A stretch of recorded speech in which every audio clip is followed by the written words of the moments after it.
Bonsoir à toutes et tous. Après 2 petits mois de pause sur ces sessions de l'Académie Notre Affaire à tous, on repart et je suis très contente de repartir avec toi, Émilie.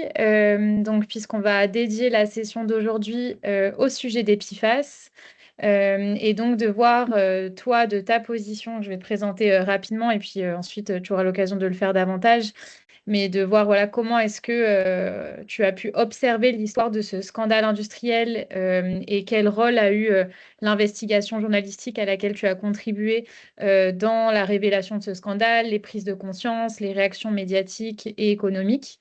Et donc, pour te présenter en quelques mots, Émilie, toi, tu es journaliste à France 3 Auvergne-Rhône-Alpes, chargée des questions environnementales pour la chaîne régionale. Et on te connaît donc surtout pour les enquêtes que tu mènes sur les PFAS, notamment pour ce média, et qui t'ont notamment valu d'être finaliste du prix Albert Londres en 2023. Et donc, tu as pu voilà, contribuer aux révélations sur les PFAS, notamment dans la veille de la chimie, où tes enquêtes nous ont été, à notre affaire à tous, particulièrement précieuses, mais aussi dans les Ardennes. Tu as aussi travaillé à Salindre, enfin, sur les différents territoires contaminés. Je te laisserai en dire davantage. Et donc, cette session va nous permettre de revenir un peu sur l'histoire de ce scandale, mais aussi sur les interactions entre investigation journalistique et puis, pour ce qui nous intéresse, nous, rôle du droit, mobilisation juridique. Et donc, juste avant de te laisser la parole pour, comme à peu près, comme d'habitude, une 25-30 minutes, puis un temps de questions-réponses, je vais juste laisser Jérémy, notre délégué général, qui voulait aussi dire un petit mot d'introduction sur tout ça. Oui, bonjour Émilie, merci beaucoup d'être là aujourd'hui et de partager tout ça avec nous. Je voulais juste dire un mot parce que je suis très content qu'on vous ait et de pouvoir aussi échanger avec vous ce soir. Ça fait des années maintenant qu'on suit votre travail et que vous couvrez aussi les choses qu'on peut faire en tant que journaliste. Et c'est, je trouve, une très belle incarnation de l'importance du journalisme d'investigation. On a beaucoup parlé de l'importance de Vert de Rage, qui a été, en plus, émission qui a été depuis supprimée, etc., enfin, avec pas mal de difficultés et qui pourtant avait démontré son utilité. Vous-même, vous avez beaucoup travaillé sur tout ça. Et nous, on est réputé, en tout cas reconnu pour notamment les procès qu'on fait. On ne produit pas de données, sauf exception. On s'appuie sur des données qui sont produites soit par les acteurs qu'on conteste eux-mêmes, les multinationales ou l'État, soit par des investigations journalistiques qui répondent à toutes les nécessités de méthode, d'éthique, etc. Et c'est un métier à part entière, c'est un métier qu'on n'a pas. C'est pas notre métier. Et du coup, sans ce travail-là, il y a plein de choses qu'on n'arriverait pas à démontrer. Donc c'est vraiment un travail qui est primordial, à la fois dans notre capacité aussi à saisir des sujets, parce qu'on n'est pas, il y a certains endroits, certains sujets, certains territoires où on peut être des vigies en tête de pont. Et puis il y a aussi plein de choses que, comme tout le monde, on lit dans la presse une fois qu'il y a eu des travaux courageux de journalistes. Et je dis courageux à juste titre parce qu'il y a certains territoires sur lesquels c'est dangereux, physiquement, familialement, voilà, professionnellement, de porter des investigations. Et c'est précisément les endroits où nous, on peut récupérer des infos qu'on pourra éventuellement utiliser derrière pour faire reconnaître des responsabilités de vraie justice. Donc voilà, on est toujours très reconnaissant des gens qui sur le terrain prennent des risques, prennent du temps pour compiler ces infos-là, mener ces enquêtes. Et nous, derrière, on est heureux quand on peut aussi parfois leur en donner leur donner un destin judiciaire ou administratif. Donc un grand merci, et puis voilà, j'écouterai avec plaisir votre exposé du jour. Ben, merci beaucoup pour cette présentation. J'avais effectivement prévu de consacrer une partie de cette intervention à la production de données et au rôle que peut jouer ou pas et que doit jouer ou pas le journaliste là-dedans. Mais d'abord, donc, me présenter un petit peu et présenter l'origine de ma démarche. Donc, comme tu l'as dit, Emma, moi, je suis journaliste à France 3 Rhône-Alpes, donc en région. J'ai toujours travaillé sur les dossiers environnementaux, particulièrement liés à l'eau. Voilà, environnement, biodiversité. Et c'est vrai que quand le scandale a éclaté, je me suis tout de suite positionnée dessus. Et j'étais la seule à me positionner dessus. Donc comment j'y suis entrée, parce que c'est souvent la question qu'on me pose. En fait, moi, quand le Ver de Rage est sorti, j'étais d'actu. Donc j'étais sur l'actualité et je suis allée couvrir cette fameuse réunion publique. Et je suis allée le lendemain à Pierre Bénite faire un micro-trottoir des gens, etc. Et je suis tout de suite rentrée à la rédaction et j'ai tout de suite dit à mon chef, écoute, là, faut qu'on monte une task force, hein, parce que nous aussi, on utilise ce mot, il n'y a pas que l'industrie qui l'utilise. En tout cas, un groupe de travail sur les PFAS, parce que c'est un sujet qui va, je pense, monter. Et il faut qu'on soit, qu'on soit armé. Je pense qu'à ce moment-là, j'ai quand même, avec beaucoup d'humilité, mais j'ai quand même eu du flair, parce qu'il n'y a pas grand monde qui a cru à ce sujet. C'est une anecdote que je raconte souvent, mais 2-3 mois après le Ver de Rage. Et donc moi, j'ai vraiment commencé à passer, c'est des mois que j'ai passé à beaucoup me documenter, à lire beaucoup d'études scientifiques. Enfin, je faisais quasi que ça. Alors évidemment, plutôt le soir et la nuit, parce que c'est pas, j'avais pas le temps en journée, hein, je continuais à faire de l'actu, mais voilà, j'ai rencontré beaucoup de scientifiques en visio. J'ai commencé vraiment dès le début à me faire un espèce de, on appelle ça un écosystème de contacts, voilà, essayer de comprendre. Et donc, 2-3 mois après, j'ai un collègue qui me dit franchement, Rosso, tes PFAS, dans 3 mois, c'est oublié, quoi. Je veux dire, de toute façon, on n'a rien pour comparer, on ne sait pas dire si c'est toxique ou pas. Enfin, voilà. Et j'ai bien fait de ne pas croire ce collègue parce qu'en fait, j'ai quand même continué. Et donc à me renseigner, etc. Et surtout, j'ai continué à proposer, voire imposer des sujets, parce que ça n'a pas toujours été facile d'imposer des sujets PFAS. Ce qui a vraiment opéré la bascule, c'est quand même effectivement, tu l'as mentionné, la sélection au prix Albert Londres. Bon, là, tout de suite, c'est pas une question de légitimité par rapport à mon travail, mais c'est, je pense, une question de crédibilité par rapport au sujet en tant que tel. Moi, je l'ai pris comme ça, une reconnaissance que le sujet méritait d'être reconnu au niveau national. Et quelques mois après, il y a eu la loi PFAS, il y a eu à peu près en même temps, je me rappelle plus, le Forever Pollution Project, c'est la première partie. Donc, j'ai assez rapidement rejoint ce consortium de journalistes, j'y reviendrai après. Et donc, voilà, et donc là, c'était parti, mais au début, c'était pas le cas. Et c'était un peu compliqué d'imposer ces sujets-là et y compris de trouver les moyens d'en parler. J'y reviendrai après. C'est pas facile, c'est pas toujours facile en télé. Donc voilà. Et du coup, mon parcours, il a ça d'atypique que je suis vraiment partie du régional.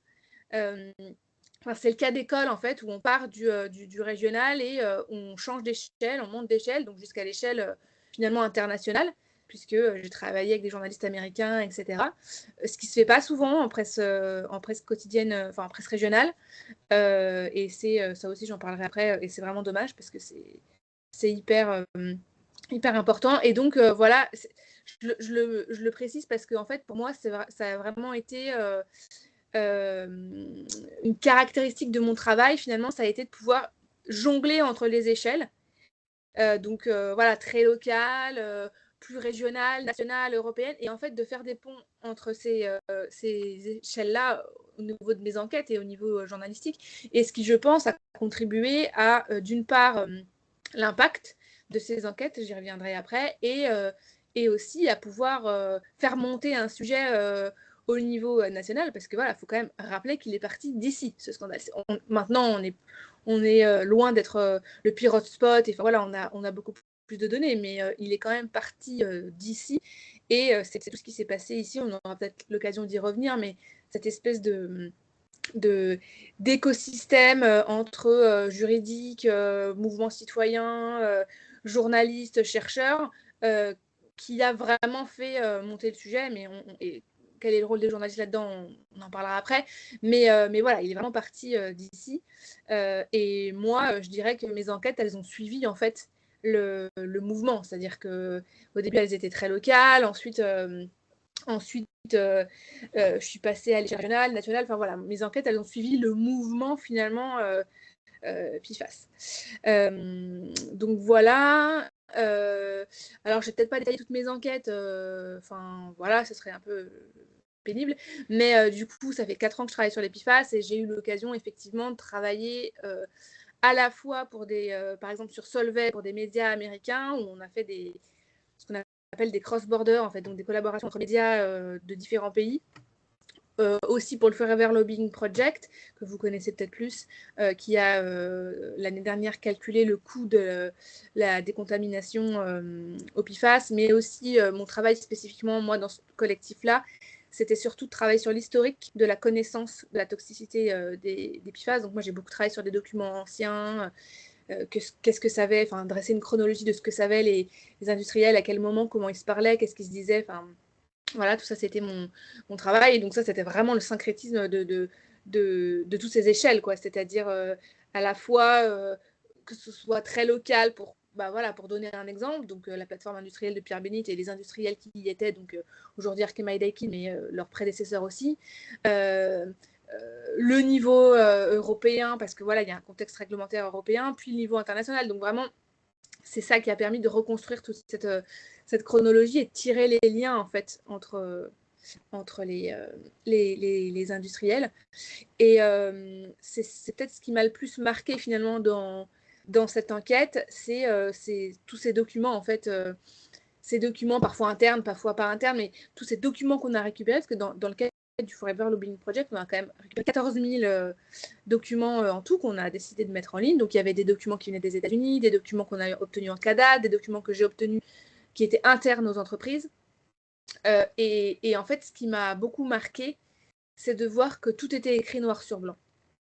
Et ça, vraiment, je me souviens qu'il y avait des soirs, parce que bon, voilà, je travaillais beaucoup le soir après le travail, où je lisais les documents et où je me disais, mais soit je débloque, soit je deviens folle, soit il y a quand même un vrai problème, quoi. Et donc voilà, j'ai beaucoup douté dans ces moments-là, on doute beaucoup. Ça a beaucoup aidé d'être dans un consortium et de pouvoir en discuter. Mais voilà, toute la partie quand j'ai travaillé sur Arkema, j'étais seule, j'étais pas encore dans le consortium et j'ai beaucoup douté parce qu'en fait, voilà, on se retrouve face à des documents et où on se dit c'est écrit, quoi, c'est là, il n'y a pas de doute possible. Le cynisme aussi qu'il pouvait y avoir parfois dans certains documents. Et toujours cette peur de ne pas les comprendre bien, parce que peut-être que j'y reviendrai aussi après, mais c'est compliqué en fait de se mettre dans la tête d'un industriel, donc c'est compliqué de lire des documents comment dire, avec la même matrice de pensée en fait. Ça a été très compliqué pour moi de me mettre dans cette matrice-là, mais je vous donnerai des exemples plus tard. Donc voilà, et ça a vraiment été la bascule pour moi, parce que je me suis dit, en fait, c'est pas possible, ça, faut que ça se sache, d'abord, il faut ramener la connaissance dans le débat, elle est là, en fait, la connaissance, on peut pas dire qu'on l'a pas, elle est là, il faut la ramener dans le débat, et c'est aussi pour ça qu'on a créé ce consortium de journalistes, parce qu'en fait, on s'est rendu compte que voilà, les industriels n'hésitaient pas à se mettre ensemble pour faire du lobbying, pour tout un tas de choses, et que donc du coup, c'était aussi notre force à nous de réunir ce collectif de journalistes européens et de pouvoir, encore une fois, jongler entre les échelles, parce que des fois, des documents que moi j'avais pu retrouver dans le cadre d'Arkema pouvaient servir un collègue aux Pays-Bas et inversement, un collègue des Pays-Bas qui trouvait un document dans une procédure juridique de chez eux qui pouvait me servir à moi. Donc ça a été notre force. Et on l'a un peu... moi, j'ai compris que c'est ce qu'il fallait faire quand j'ai vu ces documents où j'ai compris que les industriels faisaient ça aussi, c'est-à-dire qu'ils créaient des task force qui se rencontraient, que tout était coordonné, en fait. Voilà, c'est ce qui a un peu opéré la bascule pour moi. Dès le départ, on a eu une démarche scientifique, on va dire, assez poussée. C'est pourtant pas du tout mon domaine. Moi, je suis littéraire à la base. J'ai pas du tout fait d'études scientifiques. Donc, ça a été pour moi, voilà, il a fallu le temps de se mettre dedans. Hein. C'est un sujet qui est, donc, coup d'entrée est difficile. Je pense que Emma, tu ne me contrediras pas, mais il y a beaucoup de choses à maîtriser pour pas derrière se faire enfumer pendant les interviews, pas tomber dans le piège du lobbying, etc.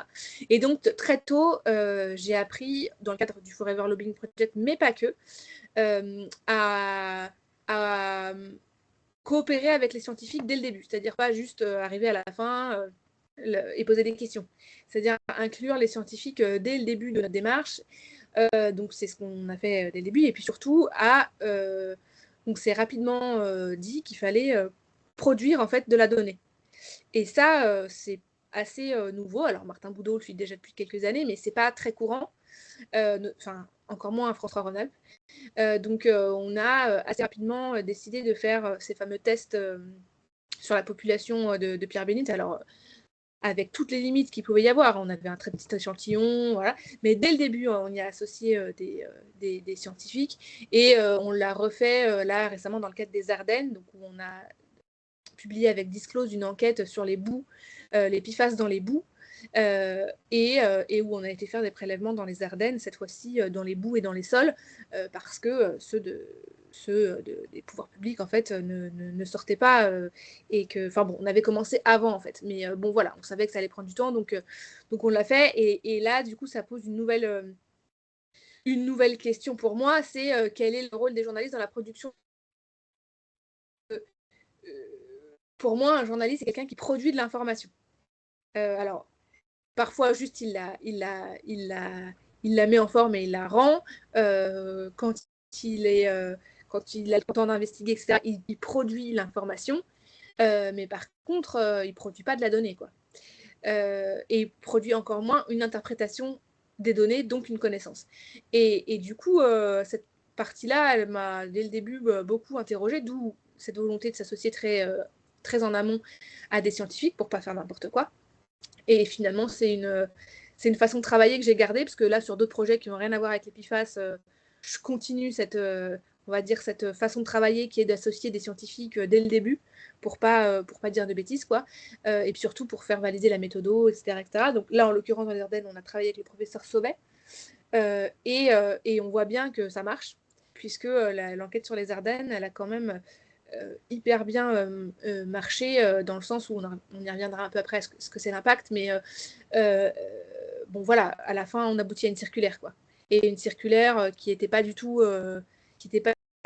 prévue, puisque dans les textes, dans les quelques documents que j'ai enfin récupérés du ministère de la Transition écologique, le texte, l'arrêté, en fait, de toute façon, il n'était pas prévu avant minimum 2027. Donc cette circulaire, on a gagné quand même un an sur le sujet. Donc voilà, oui, j'en étais à travailler avec les scientifiques, c'est hyper important. Je voulais aussi aborder, parce que je me suis noté des petits points, les difficultés, on va dire, qu'il y a à couvrir les PFAS en général.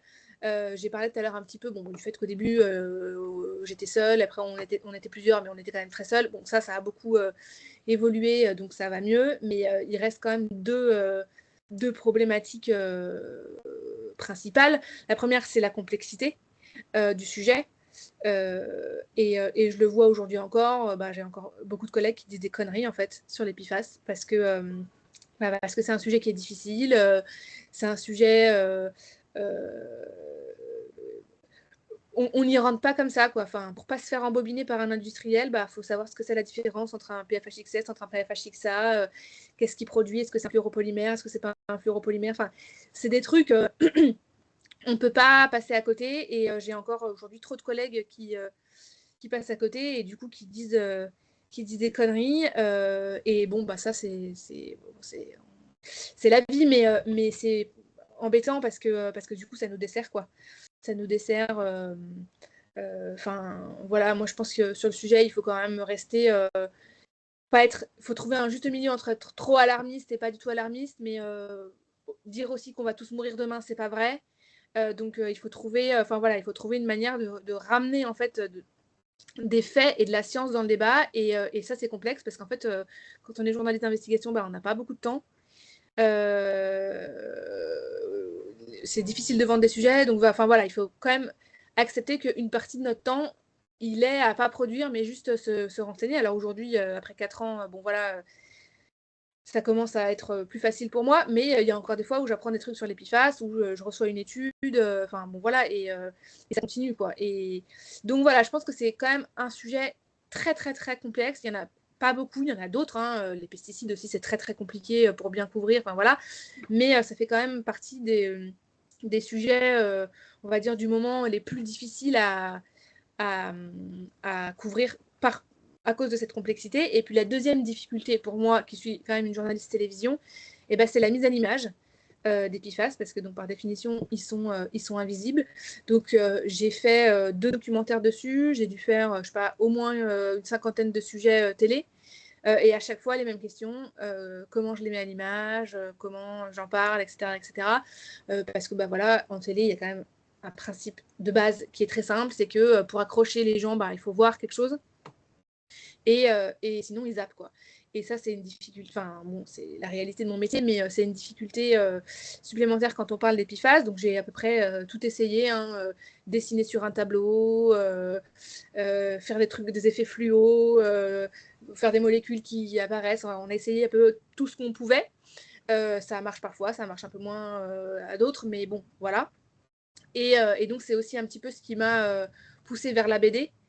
C'était l'idée d'aller vers un autre média aussi visuel, parce que je garde quand même la conviction que c'est des médias puissants, c'est pour ça que je fais de la télé, qui même si pêchent parfois par démagogie et par voilà, simplicité, parce qu'on veut simplifier les sujets, ça reste des médias puissants, quoi. Et la BD, c'était pour moi un peu un mix entre les deux. Donc il y avait des avantages et des désavantages à faire de la BD. Des avantages, je viens de les dire, hein, trouver une autre façon de faire visualiser ses PFAS, accrocher d'autres lecteurs, quand même pouvoir s'exprimer plus que la télé, parce qu'on a quand même plus de place pour la nuance, quand même plus de place pour voilà, développer les choses, même si quand même beaucoup moins qu'en presse écrite. Et le désavantage pour moi, je trouve qu'on perd un peu d'émotion. Pour moi, c'est ça le pouvoir de la télé. Hein. J'ai en tête sur le scandale des PFAS, justement, on a diffusé cette vidéo des agriculteurs, donc des agriculteurs qui sont touchés par une pollution au PFAS, qui viennent de perdre leur exploitation et où la dame, voilà, elle pleure. Enfin, je veux dire, elle fait passer beaucoup d'émotions. Et c'est une des vidéos sur les PFAS qui a le mieux marché. Alors, est-ce que c'est bien, est-ce que c'est pas bien? J'en sais rien. Et c'est pas le débat, mais en tout cas, c'est comme ça. Et, c'est comme ça qu'on intéresse des gens, parce qu'on a intéressé quand même ce soir-là énormément de nouvelles personnes au PFAS par le biais de ce témoignage-là. Et je trouve que ça, on le perd un peu avec la BD, mais on l'a quand même mieux qu'avec la presse écrite. Donc voilà, pour moi, c'était vraiment expérimenter un média qui était entre les deux, très scénarisé aussi, voilà, où on a quand même la place oui, de mettre un peu de la mise en scène, comment dire, c'est pas de la fiction, mais vous voyez, de faire un peu des rebondissements, etc., qu'on a moins en presse écrite. Voilà, et je voulais terminer quand même un petit peu sur la notion d'impact, parce que même si c'est pas la chose qu'on cherche en priorité quand on fait des investigations, ce qu'on veut avant tout, c'est voilà, que l'information circule et que bon, elle soit lue. De plus en plus, on a cette notion d'impact qui s'invite dans le journalisme, qui est une chose différente de l'audience. C'est-à-dire, alors en télé, c'est encore complexe, mais bon voilà, de se dire que l'impact, en fait, il est décorrélé de la notion d'audience. Et ça, c'est super important pour nous, journalistes d'investigation, parce que bon, voilà, comme je vous l'ai dit, c'est un métier qui est difficile. On est quand même très peu rémunéré, ça prend du temps, c'est très précaire, etc., etc. On n'est pas forcément toujours lu, on est très repris par d'autres médias sans forcément être sourcé. Enfin voilà, c'est un métier quand même assez ingrat. Et du coup, de réintroduire cette notion d'impact dans notre travail, c'est quand même gratifiant. Et donc du coup, même si c'est pas ce qu'on doit chercher en priorité, c'est quand même quelque chose qui est important, notamment pour les médias indépendants, qui doivent justifier à chaque fois, à la fin, à leur donateur, voilà, ce qu'on a fait, oui, on n'a peut-être pas 1 million de vues comme chez Complément d'Enquête, mais par contre, on a des impacts. Et dans cette notion d'impact, je voulais quand même donner un petit mot sur le journalisme local, parce que c'est quand même un peu mon dada, et de dire que voilà, en fait, il n'y a pas que Mediapart qui a de l'impact. Et certes, Mediapart, on le voit, parce que du coup, on va en parler au niveau national, etc. Mais en fait, le journalisme local, ça a aussi beaucoup d'impact à plus petite échelle. Mais comme je viens de dire, c'est pas forcément l'échelle qui est importante, c'est l'impact en soi. Et du coup, voilà, je voulais terminer par cet exemple de Daikin. Donc, j'ai réalisé une enquête sur Daikin, je ne sais plus, c'était en 2023, donc, qui est située sur la plateforme industrielle de Pierre Bénite. Donc, on va dire, ça devait être 1 ou 2 ans après le scandale, je découvre que Daikin a obtenu un permis d'extension et que dans le cadre de ce permis d'extension, il y a une nouvelle activité PFAS. Donc, pour faire simple, en fait, ils vont commencer l'utilisation d'une nouvelle molécule PFAS. Et ce truc-là, bon, voilà, moi, j'en vois tout de suite l'intérêt. Enfin, c'est-à-dire, les gens ils vont se dire, on nous prend pour des jambons, quoi. Et donc, bon, voilà, c'est une enquête qui a pris quelques mois. Je m'arrange pour la sortir le jour de l'examen de loi à l'Assemblée. Le député était au courant de la sortie le député qui a proposé la loi était au courant de la sortie de cet article. Et donc, voilà, l'idée, c'était forcément que le sujet monte. Je me suis dit, ce jour-là, tout le monde va parler de PFAS, le sujet va prendre. Et en fait, c'est un échec parce que Daikin, tout le monde s'en cogne parce que personne ne connaît Daikin. Et pourtant, le sujet, il est hyper important parce qu'il va toucher là où il démonte tout l'argumentaire du lobbying, qui est de dire non, mais en fait, il y a 2 catégories de PFAS. Il y a les PFAS méchants, les PFAS gentils. Les PFAS gentils, c'est des fluoropolymères. Et eux, ils sont stables, il n'y a aucun problème, ils ne posent aucun problème à l'environnement. Et moi, je démontrais, en fait, dans ce papier que, ok, d'accord, même si on abandonne toute une partie des PFAS, les mauvais, pour produire des fluoropolymères, on continue à y mettre des PFAS. Certes, des nouveaux PFAS, mais des PFAS qui continuent à rester persistants. Et donc ça, ce truc-là, il est super important. Et du reste, les députés s'en sont servis pendant les débats à l'Assemblée nationale. Ils ont cité notre enquête. C'est quand même rare pour une enquête de France 3, donc on était dedans. Et le sujet, un mois après, il donnait lieu à une manif devant la plateforme. Et 2 mois après, il donnait lieu à un recours administratif, alors qui a été gagné en première instance, puis débouté en deuxième instance. Mais voilà. Et c'est cette investigation qui, parce qu'on avait pris le temps et pris le parti de attendre d'avoir le nom de la molécule PFAS et d'avoir les informations suffisantes pour publier l'enquête, à la différence d'autres médias, c'est ça qui a fait la différence et qui a permis donc à l'avocat Sébastien Bécu d'argumenter, parce qu'il avait le nom de la molécule, qu'on avait obtenu en demande CADA, enfin bon, voilà, en fait, de gagner en première instance. Donc, ça montre bien quand même que l'impact, il n'est pas juste... Voilà, pour terminer, ce papier, il a fait une audience ridicule, quoi, par rapport aux autres... je n'ai plus en tête, mais par rapport aux autres papiers PFAS. Donc, et d'ailleurs, tous les papiers PFAS, surtout à Lyon, font des audiences ridicules.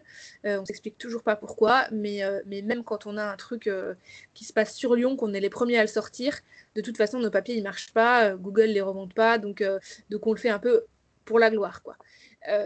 Mais tout ça pour dire que sur les enquêtes en particulier, voilà, c'est pas parce qu'il y a de l'audience, c'est pas parce qu'il y a une résonance nationale ou pas que voilà, l'impact local, il est quand même super important. Et ensuite, cette enquête sur Daikin, elle a servi à alimenter la suite du dossier ici chez nous. Et puis du coup, maintenant, il y a des actions qui sont coordonnées entre différents endroits. Donc voilà, elle a quand même sa vie et sa raison d'être dans tous les sujets PFAS.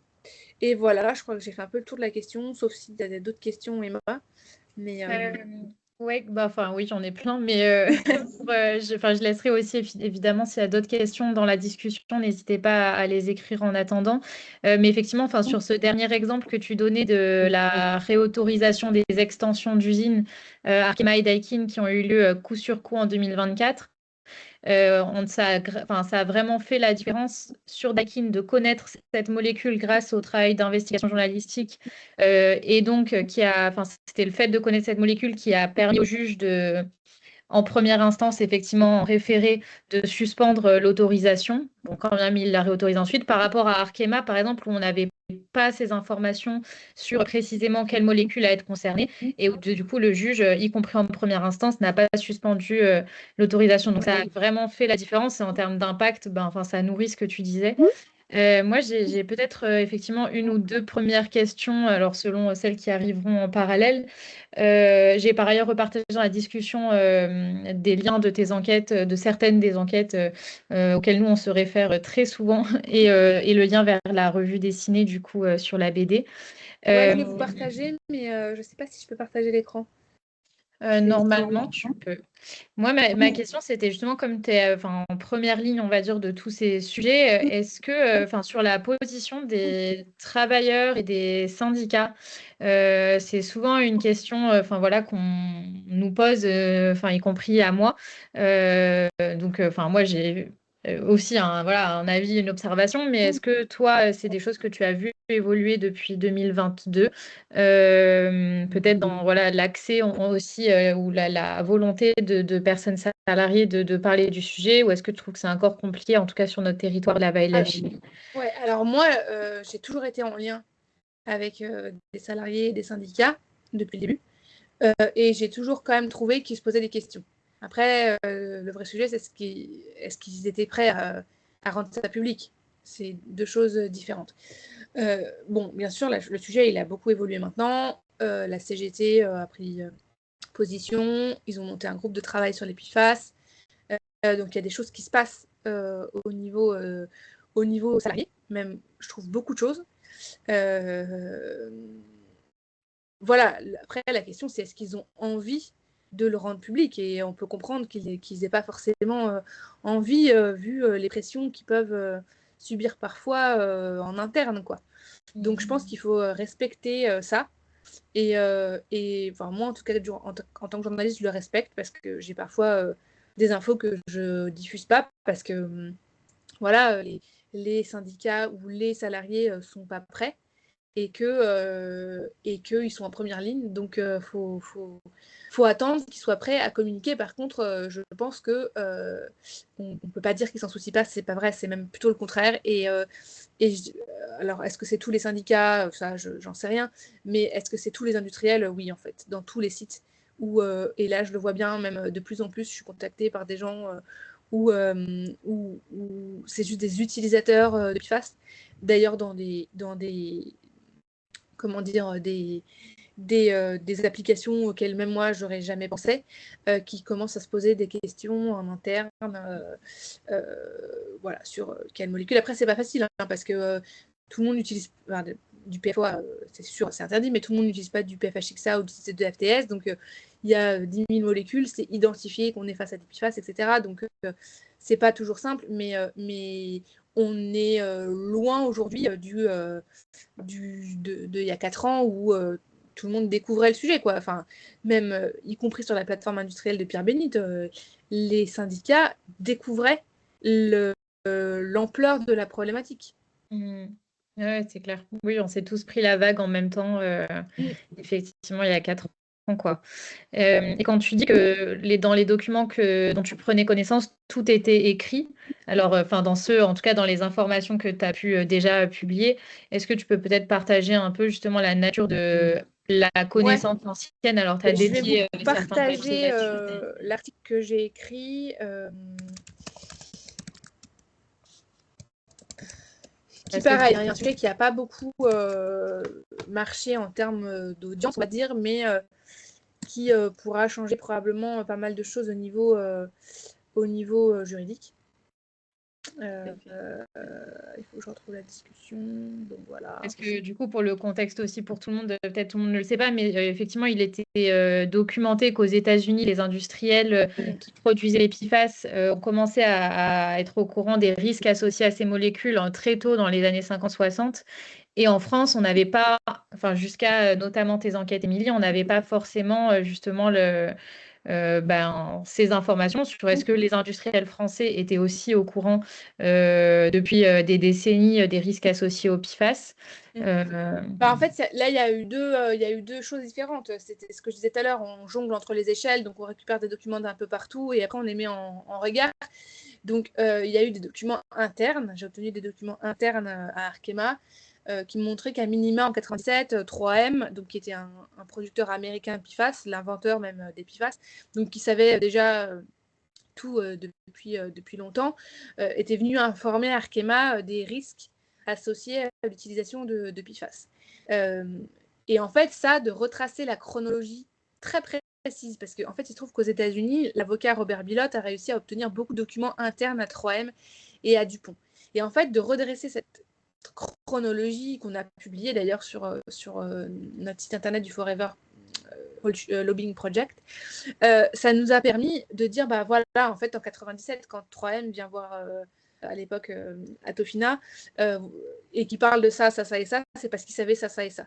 Donc ça permet de dire, bah voilà, en fait, à minima, alors je voudrais plus me dire bêtise parce que ça fait longtemps que j'ai pas relu ces documents, mais en tout cas, quand je retrouve ce document de 97 et que je vois, c'est écrit noir sur blanc, que 3M vient dire que cette molécule pose encore plus de problèmes de toxicité que cette molécule et que de toute façon aux États-Unis on n'a plus le droit de l'utiliser. Bon, bah voilà, c'est écrit quoi. Et nous on a continué à l'utiliser évidemment. Donc voilà, donc ça c'était des documents internes. Et puis après il y a cet article que je viens de vous partager où en fait c'est des documents qui nous sont arrivés par un biais très détourné, mais qui sont des réunions en fait organisées par le lobby du plastique en Europe et qui mettent autour de la table tous les toxicologues des grands groupes industriels qui à l'époque produisaient des PFAS. Donc il y a Arkema, il y a 3M, il y a DuPont, il y a Daikin, il y a Asahi Glass, enfin ils sont tous là. Et ils s'échangent en fait, alors ce sont des réunions quand même assez confidentielles, hein, et ils s'échangent des données en fait. Chacun fait ses petites enquêtes, ses petites études, etc. Et ils s'échangent des données. Ils ne s'échangent pas tout parce qu'il ne faut pas oublier qu'ils sont quand même concurrents. Et en même temps, ils ont intérêt à travailler ensemble pour influer la législation. Et en fait, entre eux, ils discutent de comment ils vont produire plus d'informations dans le cadre de REACH, justement. Parce que c'est rendez-vous, il commence dans les années 90 et puis il s'intensifie autour des années à dire 2008 parce que REACH arrive et qu'il faut pouvoir exempter le PFOA, et d'ailleurs ils y arrivent bien, pas indéfiniment, mais quand même au début, voilà. Et donc là, on comprend, dans ces documents, on comprend toute leur logique, hein, insister sur le fait que les PFAS ne sont pas les mêmes, il n'y a pas d'alternative. Du reste, il y a un document assez impressionnant que je crois que je cite dans mes articles, où en gros, le groupe donc, se donne ses missions, etc. et dresse une liste d'arguments qui aujourd'hui sont les mêmes, quoi. Oui, c'est ce que j'allais dire, c'est Parce que exactement 20 à 30 ans après, on a les mêmes arguments, on a exactement la même façon de fonctionner, la même logique sur le TFA, par exemple. Enfin, voilà. Et donc, dans ces documents, voilà, c'est écrit noir sur blanc. Arkema et Daikin sont autour de la table et il y a écrit le PFOA a un potentiel d'accumulation important dans les eaux, il voyage beaucoup, il est bioaccumulatif, sur les salariés qu'on a biosurveillés à 3M, ça provoque tel et tel effet. Donc voilà, tout est écrit en fait. Tout est écrit, c'est difficile à déchiffrer. Il n'y a pas non plus tout. Il n'y a pas écrit les PFAS tuent et on va tous mourir demain, on est d'accord. Mais il y a des choses qui sont écrites, et notamment le fait que les PFAS soient persistants et bioaccumulables, c'est très bien décrit. Donc, encore une fois, Arkema et Daikin sont autour de la table. Donc, il y a des informations qu'ils avaient. Enfin, c'était pas forcément les gens qui travaillent à Pierre-Bénite, hein, mais bon, c'était les gens du groupe, quoi. Donc voilà, ça, c'est très bien documenté. Et cet article-là, si ça vous intéresse, je vous invite à le lire parce que pour moi, encore une fois, c'est un article qui est publié en plein milieu du PFAS Lobbying Project, qui était un peu moins vu. Mais pour moi, il résume parfaitement tout. C'est-à-dire comment on passe d'une échelle locale, c'est-à-dire d'un scandale qui se passe à Pierre-Bénite, à un truc qui est en fait international et qui va influer sur les autorités européennes. C'est ça en fait l'histoire. Et l'histoire, c'est que depuis 70 ans, on nous désinforme, enfin les industriels désinforment, donc vraiment, c'est-à-dire vont twister l'information et choisissent volontairement de pousser un sujet ou non, pour certaines raisons ou non. Donc la logique, elle est très claire dans ces documents. Après, encore une fois, on n'y comprend pas tout parce que c'est très technique, c'est très... et puis bon, ils faisaient aussi très attention à ce qu'ils mettaient dans leur compte rendu, mais voilà, cette idée, cette mécanique du lobbying, on la sent très bien.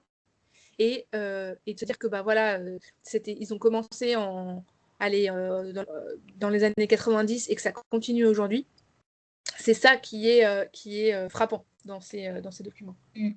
Et je trouve qu'effectivement, on voit exactement sur le sujet des PFAS la même fabrique du doute qu'on a pu documenter sur l'industrie du défossile, sur l'industrie du tabac, sur l'industrie des pesticides. C'est exactement les mêmes méthodes, exactement les mêmes étapes. D'abord, on nie tout problème. Enfin, d'abord, on essaie de le dissimuler. Quand on peut plus le dissimuler, on essaie de le nier. Quand on peut plus le nier, on dit qu'en fait, ça, c'est bon, mais ça, c'est pas bon. Enfin, on essaye de nuancer les problématiques. Et c'est exactement sur toutes ces industries les mêmes stratégies. Et sur les PFAS, c'est assez frappant. Et pour faire écho à un des commentaires de la discussion de Jean-Michel, effectivement, on a ce double mouvement, je pense que tu observes aussi, Émilie, de à la fois la stratégie du doute des lobbies, et aussi de l'autre côté, ce que révèle aussi le sujet des PFAS, c'est qu'on a un système réglementaire des substances chimiques qui permet cette persistance du doute parce qu'il se repose beaucoup sur les informations données par les industriels, moi, j'ai etc. quelque chose qui m'a assez interpellée et qui d'ailleurs est dans la BD, je crois. C'est une phrase un peu anodine, mais je finis par retrouver un des toxicologues qui était dans ce groupe, qui travaillait chez Dupont, et qui travaille maintenant à l'ECA, à l'Agence chimique européenne. Donc c'est assez classique, hein, c'est pas nouveau, mais bon voilà, il a fait le jump, donc il était toxicologue chez Dupont et il travaillait dans ces groupes de toxicologues, donc il avait toutes les informations et ensuite il est arrivé à l'ECA et forcément il ne travaille pas sur le sujet PFAS. Mais du coup, il accepte d'être interviewé et il répond plutôt aux questions. Et quand je lui dis, mais pourquoi en fait, est-ce que ces informations, notamment par exemple sur le cholestérol chez les employés, elles n'ont pas été remontées en fait à l'Union européenne? Et il me dit, mais parce qu'en fait, à cette époque-là, c'est pas ce que demandait Rich. Et en fait, Rich n'existait pas. Non, Rich n'existait pas encore. Et il me dit, mais en fait, ces données-là, on ne nous demandait pas de les donner. Rich n'existait pas. Enfin, il n'y avait pas encore Rich, donc on n'avait pas à les donner, quoi. Et voilà, et ça, c'est vrai que ça décrit un système problématique. Enfin, évidemment, de dire aujourd'hui, pour autoriser une substance, on n'a pas à prouver que cette substance n'est pas toxique, quoi. Donc, bon, c'est un changement de paradigme qu'on peut se demander pourquoi il n'a pas encore opéré. Tout à fait. Mais je trouve que c'est aussi une des choses qui est intéressante avec le sujet des PFAS, c'est qu'il permet parce qu'il y a aussi justement cette attention médiatique, cette attention politique maintenant, en tout cas au niveau aux différentes échelles locales et à l'échelle nationale, et il permet de parler d'autres dysfonctionnements qui sont plus structurels, qui ne sont pas propres uniquement aux PFAS, comme justement la place du lobbying, alors qu'on ne découvre pas non plus avec le sujet des PFAS, mais ça permet, je trouve, de pas mal réinterroger ça. Ouais, il y a un autre sujet que ça réinterroge beaucoup, on en parle un petit peu moins, c'est compliqué pour le grand public, mais quand même, c'est tout ce qui est établissement des seuils et la manière dont dans le cadre que ce soit du système européen ou du système français, comment est-ce que en fait on établit des seuils sur les substances, et quand on cherche un peu, on se rend compte qu'en fait ce qui va beaucoup jouer, bon, il y a quand même des études de toxicité, d'écotoxicité, très peu de données épidémiaux, mais que surtout, c'est le principe qui prévaut quand même, c'est de dire, en fait, voilà, trouver un curseur en dessous duquel on n'aura pas... comment expliquer ça simplement, mais par exemple, pour l'eau potable, 100 nanogrammes, c'est pas 100 nanogrammes qui vont nous préserver de certains effets sur la santé. C'est pas comme ça que ça a été calculé. Il y a eu une partie, bien sûr, toxico et écotoxico, mais l'idée, c'est de dire, en fait, en dessous de 100 nanogrammes, on est plus sûr de pouvoir trouver assez d'eau potable. Enfin, vous voyez, c'est comment on calcule. En fait, il y a une différence entre seuil de toxicité et seuil réglementaire. Et parfois, les deux correspondent pas. Et parfois, ce qui va faire la différence entre les deux, c'est aussi un principe de réalité. Parce que réglementairement, établir un seuil qui en fait condamnerait toutes les nappes phréatiques de France et d'Europe, du reste, c'est pas forcément pertinent. On peut débattre, hein, mais en tout cas, c'est la philosophie. Donc ça aussi, c'est voilà, typiquement les PFAS, comment on peut expliquer que nous, notre seuil, c'est 100 nanogrammes, quand aux États-Unis, ils ont des seuils de 4 nanogrammes par molécule, au Canada, c'est 30, enfin, ça n'a pas de sens. Parce qu'en fait, les seuils de toxicité, bah, évidemment que c'est les mêmes pour tout le monde, quoi. Enfin, je n'ai pas besoin d'être américain ou français, donc cette problématique-là aussi, ça interroge, enfin, et plein d'autres, mais tu as raison sur le fait que c'est un cas d'école. Et peut-être dans la dernière question, je pense, avant qu'on clôture ensemble ce soir, c'est justement sur les liens entre enquête journalistique et rôle du droit, mobilisation juridique. Donc Guillaume posait, voilà, pourriez-vous indiquer si vos papiers enquêtes ont pu avoir des impacts au plan judiciaire? Les enquêtes journalistiques ont-elles pu servir des actions juridiques de NAT ou d'autres organisations? Alors peut-être pour commencer, effectivement, nous, chez Notre Affaire à tous, on réutilise beaucoup principalement tes enquêtes, Émilie, et puis d'autres, les travaux du Forever Pollution Project, etc., dans la construction de nos actions juridiques. Donc, par exemple, dans le récent recours qu'on a lancé contre l'État en mai 2026, on réutilise, on mentionne, on source. En fait, ça nous permet de sourcer, nous aussi, ce qu'on avance. Mais par exemple, les révélations dans les Ardennes et le fait que les autorités publiques locales étaient effectivement alertées des seuils, etc., depuis plusieurs années, enfin, des dépassements, ou dans d'autres localités, pareil, où il y a eu dans le Grand Est des interdictions de consommer l'eau potable. Des médias avaient également documenté que les ARS, par exemple, étaient au courant de ces dépassements depuis, selon les lieux, 2019, etc.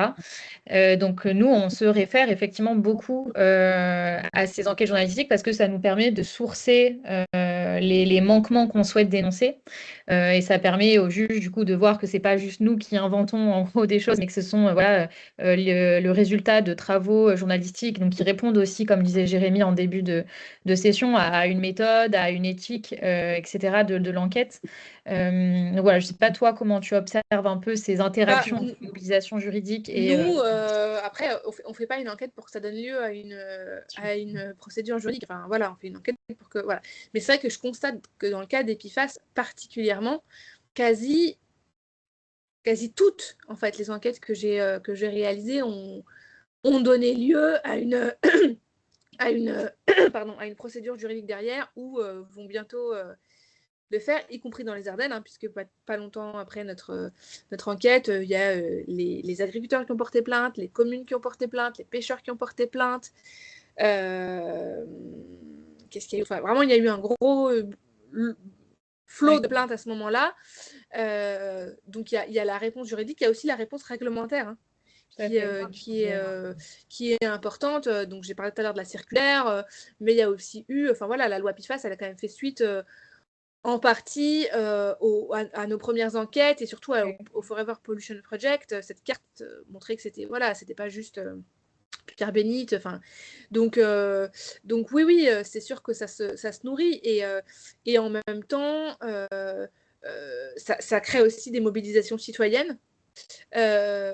Mobilisations citoyennes qui permettent en fait d'aller plus loin dans les enquêtes. C'est vraiment quelque chose qui se nourrit. Pareil, la réponse réglementaire, elle est importante et après elle permet aussi d'aller plus loin, de nourrir l'enquête, etc. Donc oui, non, mais c'est sûr qu'il y a un lien, il y a une espèce de mécanique comme ça qui se met en place entre tous les acteurs. La recherche aussi, on l'a évoqué un peu, mais bon, moi je vois depuis le début nos enquêtes en 2022, il y a eu une explosion des recherches sur les PFAS et c'est tant mieux, quoi. Et du coup, plus cette recherche, plus ça nous donne de sujets d'écriture, et puis plus il y a d'enquêtes, plus il y a de nouvelles. Voilà, par exemple les boues, je pense que du coup ça va débloquer. On travaille avec une chercheuse qui n'obtenait pas forcément les financements pour ses recherches sur les boues. Bon, voilà, peut-être que ça va débloquer les choses et que du coup il va y avoir de plus en plus de chercheurs qui vont s'intéresser à l'aspect boue, à l'aspect sol, à l'aspect transfert sol-plante, enfin toute cette partie-là des PFAS qui est documentée, mais pas suffisamment. Oui, effectivement, et je trouve que c'est assez clair sur, notamment sur certains territoires comme la vallée de la Chimie au sud de Lyon, Ouais. ces dynamiques un peu boule de neige entre les différents modes d'action, alors ou les différents travaux, types de travaux que tu mentionnais, par rapport à d'autres territoires où effectivement il n'y a pas un de ces ingrédients. Enfin, je pense à l'Oise par exemple, où il y a des territoires où il y a moins de mobilisation citoyenne, peut-être moins d'attention médiatique locale, peut-être moins de recherche. Et pourtant, ouais, on en a fait des enquêtes et tout, mais c'est vrai que moi, je donne souvent l'exemple de Rumi, Ouais. où en fait, on a quand même fait un paquet de trucs sur Rumi, documentés, etc., et où la mobilisation citoyenne prend pas, la recherche aussi un peu moins. Il y a quand même beaucoup plus de projets de recherche sur Lyon que sur Rumi. L'action juridique commence à prendre, mais voilà. Donc du coup, c'est sûr que la mécanique prend un peu moins, et du coup, bah, nous, on a moins de choses sur lesquelles écrire, quoi. Enfin, vous voyez, à partir du C'est moment ça. où on a sorti notre enquête, et voilà. Donc c'est aussi, voilà, effectivement, une mécanique qui ne se met pas en place pour, je pense, tout un tas de raisons différentes. Voilà, la population, est-ce que les gens ont le temps de s'y pencher, enfin, comment comment est construit le territoire, etc. Mais en tout cas, c'est clair que c'est... Et du coup, nous, ça rend aussi les choses plus difficiles, parce que forcément, c'est plus compliqué aujourd'hui d'écrire des papiers sur Rumi que sur Lyon, parce que, ben voilà, il y a moins de gens qui prennent la parole, il se passe moins de choses, y compris en actualité. Et ici, je fais un papier PIFAS quasi tous les mois, quoi. Ouais, c'est clair. On va pas tarder à s'arrêter là voilà, pour te laisser aller à la suite de tes obligations. Ouais. Mais en tout cas, merci beaucoup, Émilie. Vraiment, je recommande à toutes les personnes qui assistent à la session d'aller regarder ces articles parce que pour moi, c'est vraiment une des matières les plus précieuses sur le sujet des PFAS aujourd'hui pour à la fois comprendre les enjeux et voilà, les responsabilités des acteurs, etc. Et c'est vraiment la matière à partir, enfin, comme tu le disais, Émilie, hein, à partir de laquelle nous, on peut ensuite aussi travailler au niveau juridique. Donc, merci Émilie d'avoir voilà, partagé un peu ces réflexions et voilà, ces expériences avec nous ce soir. Merci à vous pour Euh, l'invitation. on va clôturer là et puis pour tout le monde, on se retrouvera donc à la rentrée plutôt, puisque voilà, juillet-août, vacances scolaires pour l'Académie Notre Affaire à tous. Mais je vous envoie dans la discussion un lien si vous souhaitez donner vos envies, idées, besoins pour les prochaines sessions à partir de septembre. N'hésitez pas à remplir, ça prend 5 minutes, c'est un petit formulaire. Voilà, et ça nous permettra de vous proposer de prochaines sessions et celle-ci sera retransmise sur notre chaîne YouTube a priori. Voilà. Merci beaucoup. Bonne soirée à tout le monde. Merci, au revoir.